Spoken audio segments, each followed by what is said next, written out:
নমস্কার বন্ধুরা, তানা রান্নাঘরে সবাইকে স্বাগতম। আশা করছি তোমরা সবাই ভালো আছো। আজ একটি অন্যতম রেসিপি নিয়ে চলে এসেছি তোমাদের সাথে শেয়ার করতে। সেটি হলো দই কাতলা। দই কাতলা হলো বাঙালির একটি জনপ্রিয় ট্রেডিশনাল রেসিপি, সেটি তোমরা সকলেই জানো। বিয়েবাড়ি সহ বিভিন্ন অনুষ্ঠানে এই দই কাতলা আমরা খেয়ে থাকি। এটি যেমন জনপ্রিয় তেমন স্বাদেও কিন্তু অতুলনীয়। আর এই রেসিপিটি কিন্তু খুব সহজেই বাড়িতে তৈরি করা যায়। ভাতের পাশাপাশি ফ্রাইড রাইস এবং পোলাওর সাথেও কিন্তু এই রেসিপিটা খুব দারুণভাবে মানায়। তাহলে চলো দই কাতলা রেসিপিটি ঝটপট দেখে নিই। দই কাতলা বানানোর জন্য এই প্লেটে আমি 6 পিস মাছ নিয়ে নিয়েছি। এবার লবণ, হলুদ আর সামান্য সাদা তেল দিয়ে মাছগুলোকে ম্যারিনেট করে নেব। এবার একটি বাটিতে দিয়ে দেব 1 টেবিল স্পুন আমন্ড বাদাম, 1 টেবিল স্পুন কাজু বাদাম এবং 1 টিস্পুন মৌরি এবং 2 টিস্পুন পোস্ত। এবার এগুলোকে 2-3 মিনিট ভিজিয়ে রেখে ভালো করে পেস্ট করে নেব।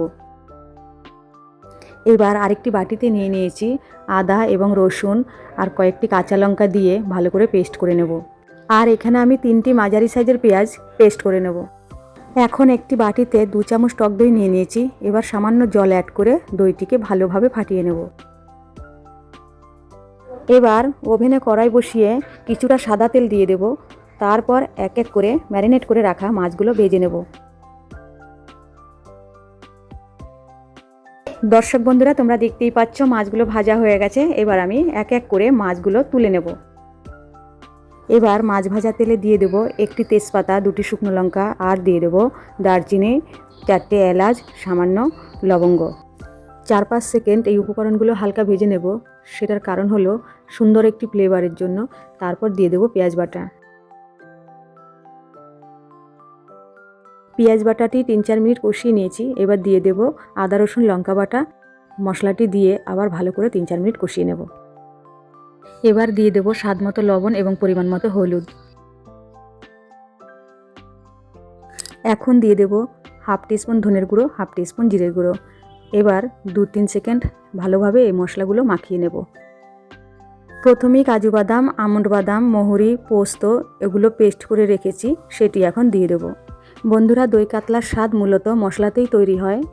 দই কাতলার মশলা যত ভালো করে কষানো হবে তত রান্নায় স্বাদ বাড়বে। এবার আগে থেকে ফেটিয়ে রাখা টক দইটি দিয়ে আবার মিডিয়াম ফ্লেমে রেখে 5-7 মিনিট ভালো করে কষিয়ে নেব।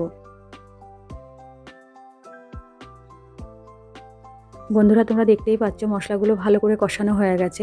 এবার আমি এখানে 2 কাপ ফুটন্ত গরম জল দিয়ে দেব। এখানে তোমরা কিন্তু অবশ্যই ফুটন্ত গরম জল ব্যবহার করবে।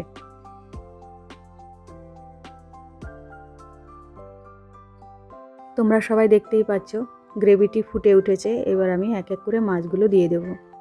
সবকটি মাছ দেওয়া হয়ে গেছে। এবার 5-7 মিনিট লো ফ্লেমে রেখে দেব, তার কারণ যাতে প্রত্যেকটি মাছের গায়ে মশলাগুলো ভালোভাবে বসতে পারে। দই কাতলার রেসিপিটি প্রায় তৈরি হয়ে গেছে। কত সুন্দর লোভনীয় লাগছে। এবার আমি কিছু কাঁচা লঙ্কা চিরে দিয়ে দেব। ব্যাস, আজকের রেসিপিটি সম্পূর্ণভাবে তৈরি হয়ে গেছে। বাড়িতে কোনো স্পেশাল দিনে এই রেসিপিটি আপনারা অবশ্যই ট্রাই করবেন, আপনাদের অবশ্যই ভালো লাগবে। গরম ভাত এবং ফ্রাইড রাইসের সাথে এই রেসিপিটি দারুণভাবে মানায়। ডেকোরেশনের জন্য আমি উপর থেকে কয়েকটি বেরেস্তা ছড়িয়ে দিয়েছি। আর আজকের আমার দই কাতলার রেসিপি আপনাদের কেমন লেগেছে সেটি আমাকে কমেন্ট বক্সে কমেন্ট করে অবশ্যই জানাবেন। তো বন্ধুরা, আমার ভিডিওটি যদি তোমাদের ভালো লাগে তাহলে আমার চ্যানেলটিকে লাইক এবং অবশ্যই সাবস্ক্রাইব করে দেবে এবং পাশে থাকা বেল আইকনটি ক্লিক করে দেবেন, যাতে আমার নিত্য নতুন ভিডিওগুলো সবার আগে আপনারা দেখতে পান। তাহলে আজকের ভিডিও এই পর্যন্ত। আবার খুব শিগগিরই কোনো নতুনত্ব ভিডিও নিয়ে চলে আসবো তোমাদের কাছে। ধন্যবাদ।